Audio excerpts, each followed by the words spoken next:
E aí, galera, suave? Tava aqui brincando com as minhas carpas, alimentando elas, como eu faço sempre todo dia de manhã, e vendo elas nadarem, né? Me veio umas ideias na cabeça que eu pensei, poderia ser até uma questão do próprio Enem, né? Me veio na cabeça como a partir de coisas bem simples a gente pode começar a discutir coisas mais complexas, né? Me veio na cabeça isso. Como a partir de conceitos simples a gente pode partir para as coisas mais complexas. Nós estudamos em sala no início do curso, foi o primeiro assunto que a gente viu em sala de aula, razão e proporção. E eu pergunto, o que pode ser mais simples na matemática do que razão e proporção, que é a base da regra de 3? E, cara, me veio à mente umas coisas, né? Por exemplo, uma das primeiras coisas que a gente estuda quando começa a mexer com razão e proporção é o conceito de grandeza. O que é uma grandeza? Grandeza é tudo aquilo que é passível de ser medido. Tudo aquilo que você consegue medir é uma grandeza. Sua altura é uma grandeza porque você consegue medir. Seu peso é uma grandeza porque você consegue medir. Sua temperatura é uma grandeza porque você consegue... Tudo aquilo que é passível de ser medido é uma grandeza. E uma das primeiras coisas que a gente estuda quando mexe com razão e proporção é o conceito de grandezas diretamente e inversamente proporcionais. O que são grandezas diretamente proporcionais? São grandezas que, quando uma aumenta, a outra aumenta na mesma proporção. Ou quando uma diminui, a outra diminui na mesma proporção. Quer dizer, se uma duplica, a outra duplica. Se uma triplica, a outra triplica. Se uma cai para 1/3, a outra cai para 1/3 também. Isso são grandezas diretamente. Agora, grandezas inversamente proporcionais são grandezas que, quando uma aumenta, a outra diminui na razão inversa. Quer dizer, se uma duplica, a outra cai pela metade. Se uma triplica, a outra cai para 1/3. E assim sucessivamente. Isso são grandezas inversamente proporcionais, né? E eu fiquei pensando nesses conceitos que são simples, aparentemente simples, mas que a gente pode partir para assuntos até mais complexos, né? E vendo aqui as minhas carpas, nadando aqui, brincando, eu comecei a pensar naquele conceito, né, que as pessoas têm de maneira errada, né? Que é muito comum as pessoas falarem que um corpo na água ele afunda quando ele é muito pesado. Não, um corpo muito pesado ele afunda. E um corpo quando não afunda é porque ele não é tão pesado. Isso aí poderia ser, por exemplo, uma boa questão para o Enem analisar, né? Que de uma maneira errada as pessoas acabam pensando que um corpo afunda quando ele tem muito peso, né, muito pesado, muita massa, e ele não afunda quando ele não é tão pesado, né? Me veio isso na cabeça. E aí eu fiquei pensando, poxa, um conceito errado esse, né? Que as pessoas têm de uma maneira geral. Na verdade, quando a gente vai falar em afundar ou não afundar, quer dizer, afundar e boiar, a gente tem que estar pensando na densidade do corpo. E aí entra o conceito de grandezas diretamente e inversamente proporcionais. Então, na verdade, a gente tem que pensar na densidade do corpo e não no peso dele, não na massa. Né? O que fala se um corpo vai afundar ou não é a densidade, né? E a gente sabe que densidade, como é que a gente mede? Densidade é massa sobre volume. E aí nós temos uma igualdade de duas razões. Densidade sobre 1 é igual a massa sobre volume. Nós temos uma igualdade de duas razões, entre duas razões. E uma igualdade entre duas razões é uma proporção. Então nós temos aí uma proporção. E olha que legal.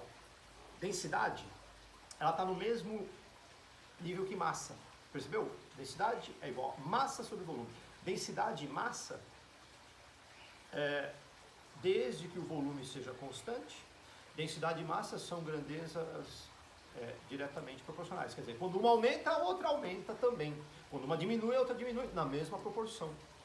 A gente pode falar que densidade e massa são grandezas diretamente proporcionais. Agora, densidade e volume, desde que a massa fique constante, densidade e volume são grandezas inversamente proporcionais. Quer dizer, quando uma tende a ser maior, a outra tende a ser menor.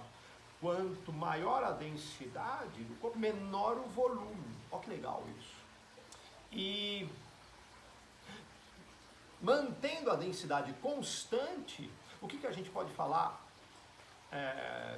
sobre a massa e o volume, a relação entre massa e volume? Desde que a densidade seja constante, a gente percebe que aumentando a massa, o volume também vai aumentar. Então massa e volume são grandezas diretamente proporcionais. Então, percebeu que a gente pode falar uma série de coisas, ter uma série de conclusões em cima de uma igualdade simples, né? Que é uma proporção, densidade igual a massa sobre volume.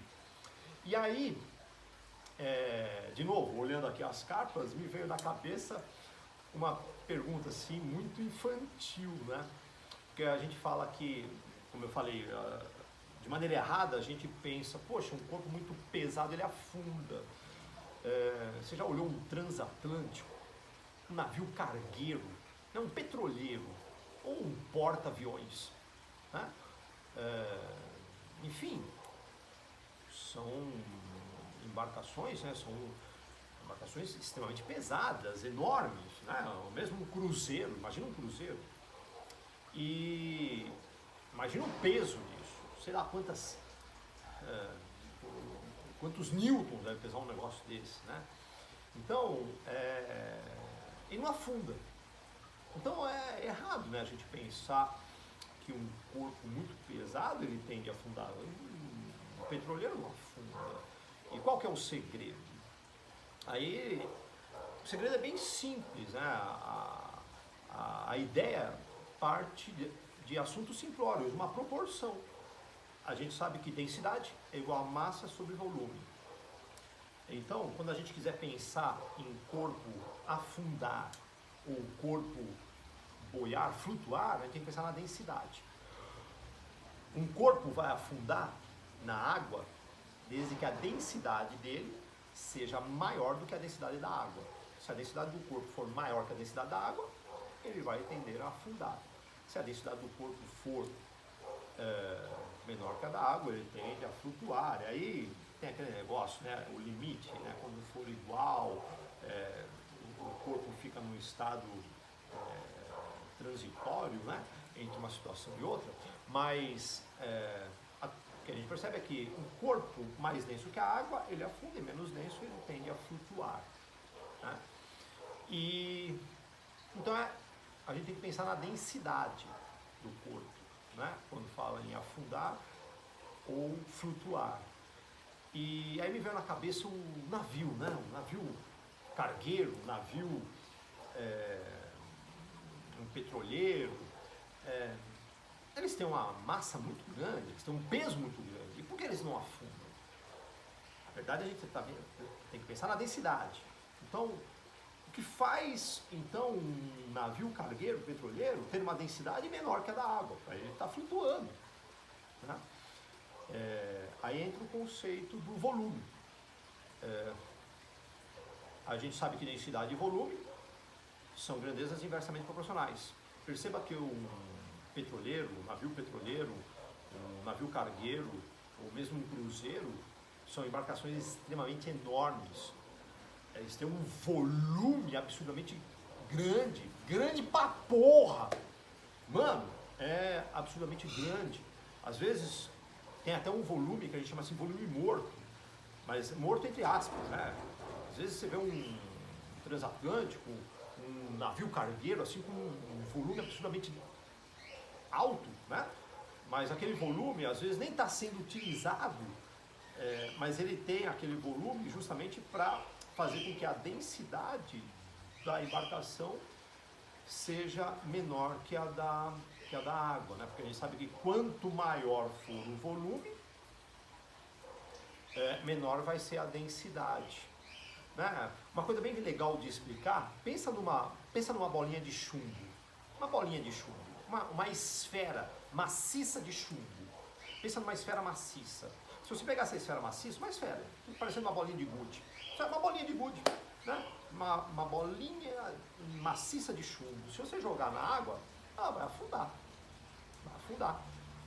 Mas não por causa do peso dela, por causa da densidade, né? Toda aquela massa concentrada faz com que ela tenha uma densidade muito grande, maior que a da água, ela vai afundar.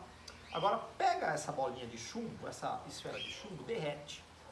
E essa mesma massa de chumbo, vamos fazer uma outra bolinha, só que vamos fazer só uma casca esférica, uma casca de chumbo, mas com a mesma massa anterior. Se você tinha, por exemplo, 500 gramas de chumbo concentrado, meio quilo de chumbo, sei lá, ou vamos pensar 1 quilo de chumbo numa bolinha, agora vamos pegar esse 1 quilo, só que fazer uma casca esférica.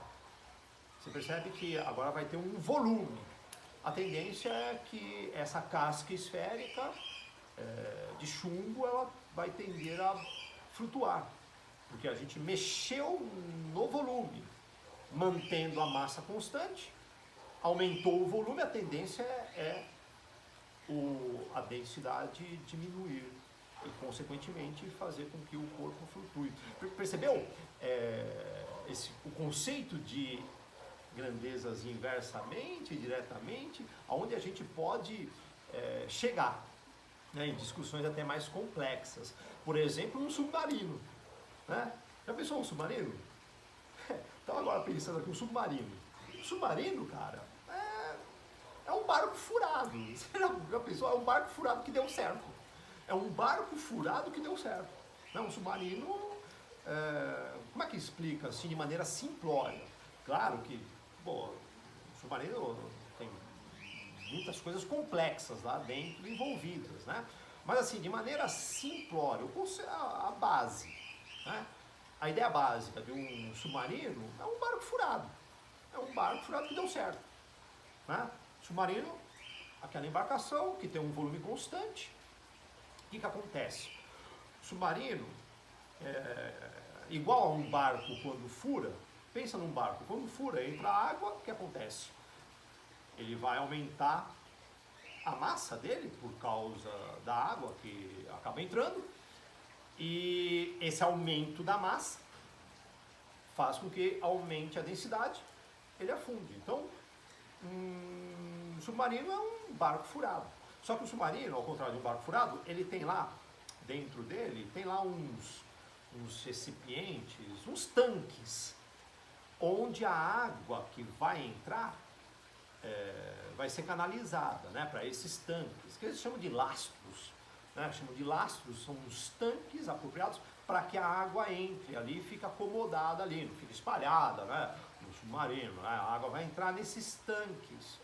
Então eles apertam lá um botão, uma alavanca, aciona lá uma alavanca, um botão no painel lá do submarino, aí abrem-se umas válvulas, o que acontece? A água começa a entrar. A água entra, aumenta a massa, a densidade do submarino, consequentemente aumenta, ele afunda, né? Fica mais denso que a água. E agora, onde a água entra, nesses tanques, eles estão apropriados para conseguir expelir essa água que entrou, né? Eles têm lá uns tubos por onde eles injetam um ar comprimido, e essa é a parte mais delicada do submarino, né? Tem que ter um cuidado para que se observe que um submarino tem que ter esse ar comprimido, né? Guardado e funcionando, né? Porque quando a água entrou, o submarino vai lá para o fundo e depois, para voltar, essa água que entrou tem que sair. E aí como é que eles tiram essa água? Né? Com um ar comprimido, né? E tem que estar funcionando, tudo bonitinho, para que o submarino possa voltar à tona, né? Então, aperta-se ali um botão, esse ar comprimido é expelido, uma pressão absurdamente alta, a água que entrou ela vai ser jogada para fora novamente, E com isso diminui-se a massa, o volume estando constante, porque o volume do submarino não muda, né? Você vai diminuir a densidade e ele volta a flutuar, ele volta a ficar fora d'água, né? Então, você percebe que em cima de assuntos extremamente simplórios, que é o conceito de razão e proporção, grandezas inversamente e diretamente proporcionais, a gente pode discutir assuntos relativamente complexos, como por exemplo, o ato de um submarino, entre aspas, afundar e voltar, né? Submergir e voltar à superfície da água, né? Então, a gente pode discutir assuntos relativamente complexos a partir de assuntos extremamente simplórios, né? Uma boa pergunta para o Enem, né? Como é que a gente poderia explicar o fato de um submarino voltar à tona, né? Ou de um navio petroleiro não afundar? O segredo aí está no conceito de razão e proporção, densidade igual a massa sobre volume, o conceito de densidade, né? Legal, pessoal? Essa é a minha dica. Valeu, vou curtir minhas cartas agora aqui. Abraço. Suave!